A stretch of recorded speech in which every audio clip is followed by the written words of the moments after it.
Viewers আসসালামু আলাইকুম। মাহে রমজান উপলক্ষে আপনাদেরকে আসসালামু আলাইকুম। আমি আশা করি আপনারা আল্লাহর রহমতে সুস্থ আছেন, ভালো আছেন।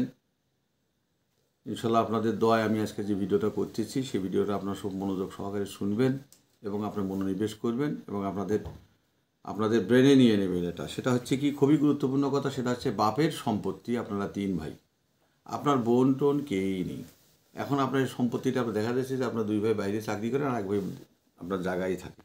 হয়তো বাপ আপনার মারা গিয়েছে, আপনার 3 ভাই জীবিত আছেন। যদি আপনার বাপের 30 বিঘে সম্পত্তি থেকে থাকে তাই 30 বিঘে সম্পত্তির মধ্যে আপনি 3 ভাগে ভাগ হবে। 3 10 30, 10 বিঘা করে জমি পাবেন। সোজা হিসেব, যদি 3 বিঘা থাকে 3 জনে 3 বিঘা 1 বিঘা করে আপনারা পাবেন।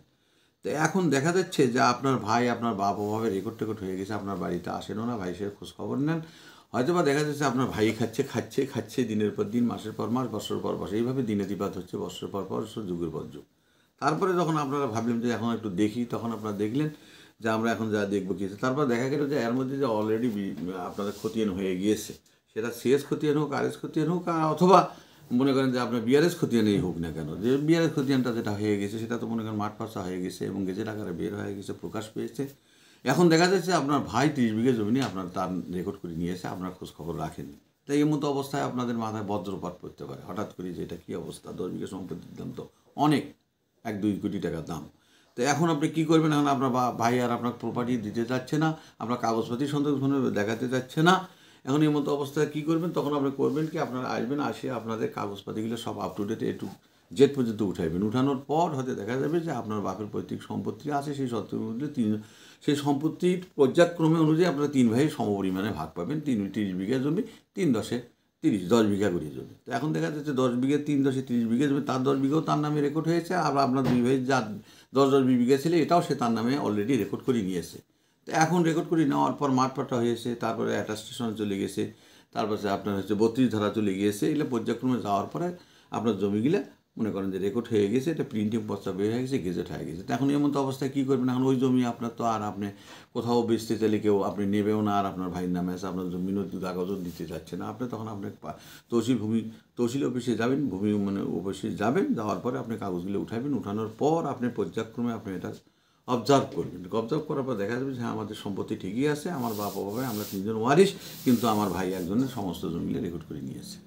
তো এখন তার আপনাকে দেখতে হবে যে আপনার যখন ওয়ারিশ, আপনাকে তো ওয়ারিশ থেকে বাদ দিয়েছে, এখন আপনাকে করতে হবে কি, আপনার ওয়ারিশ সার্টিফিকেট, ওয়ারিশন সার্টিফিকেট আপনাকে নিতে হবে। যাওয়ার পরে আপনি যে আপনার বাবার নাম রহিমউদ্দিন, আপনাদের কারো নাম হচ্ছে সজীব, কারো নাম হচ্ছে মনে করেন রহিম, আর আরেক ভাইয়ের নাম হয়তো করিম।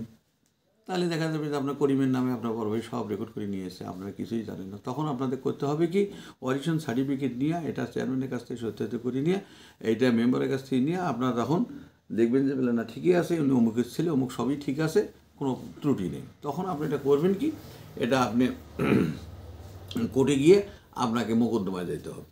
হ্যাঁ, আপনাকে আদালতে যাইতে হবে। আদালতে যাওয়ার পর এখন ওই পেপারস দেবেন, দেওয়ার পরে আপনি বাদী আর আপনার ভাই হলো বিবাদী। তখন আপনার বিবাদী যদি নাও যেয়ে থাকে আর আপনার ওই কাগজ মিলিয়ে আপনি সম্পত্তি কোর্ট থেকে 2 বছর হোক, 1 বছর পরে হোক, 6 বছর পরে হোক করার পরে তখন আপনার দেখা যাবে যে ওয়ারিশ সবই ঠিক আছে। তখন ওই জিনিসটা কোর্টের মধ্যে আপনাদের বিভাজন করে দেবে, অর্থাৎ ভাগ করে দেবে 3 ভাগে 3 10 30 বিঘে সম্পত্তি। আর আপনার যদি কোনো ওয়ারিশ কেটে থাকি কিন্তু সেটাও আপনাদের করাটা আদৌ ঠিক হবে না এবং সেটা পরবর্তীতে আপনারাই ঝামেলায় পড়তে পারেন।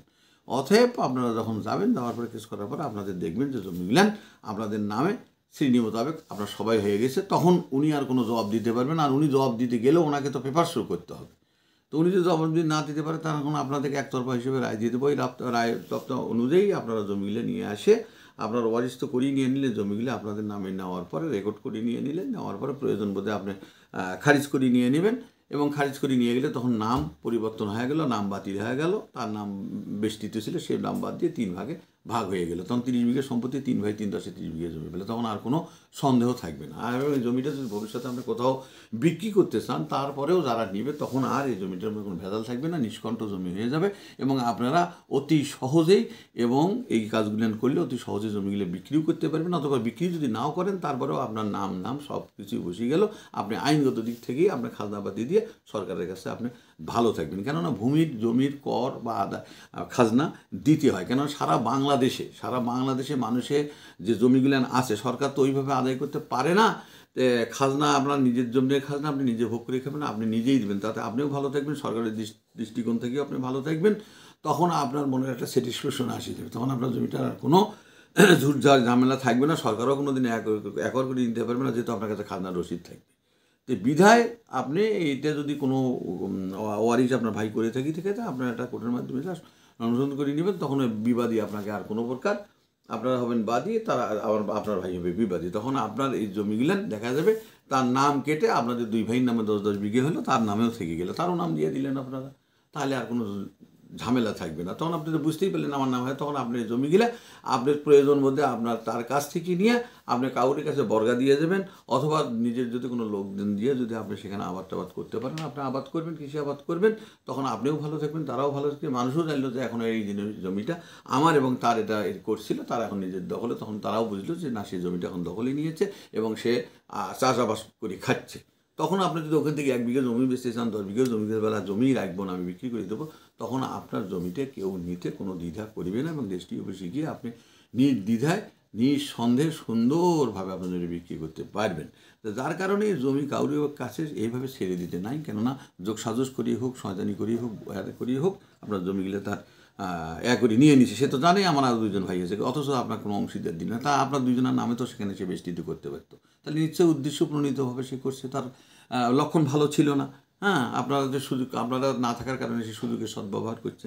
হ্যাঁ, যার কারণে এটা থেকে সচেতন থাকবেন এবং আমি যেটা বললাম, আপনারা এর হোয়াটসঅ্যাপ নাম্বার দেওয়া থাকলে হোয়াটসঅ্যাপ নাম্বার যোগাযোগ করবেন এবং আপনারা এটা আমাকে দিবেন, আপনারা এটা মেসেজ করে পাঠিয়ে দেবেন যে বিস্তারিত বিষয়ে আপনারা জানতে চান, আমার কাছে হোয়াটসঅ্যাপ নাম্বারে আপনারা যোগাযোগ করবেন, আমি এটা বিষয়ে আপনাদের বিস্তারিত আরও সুন্দরভাবে বলতে পারবো। আপনাদের সুস্বাস্থ্য কামনা করে দীর্ঘায়ু হয়ে রমজান মাসে আমি শেষ করছি। আসসালামু আলাইকুম।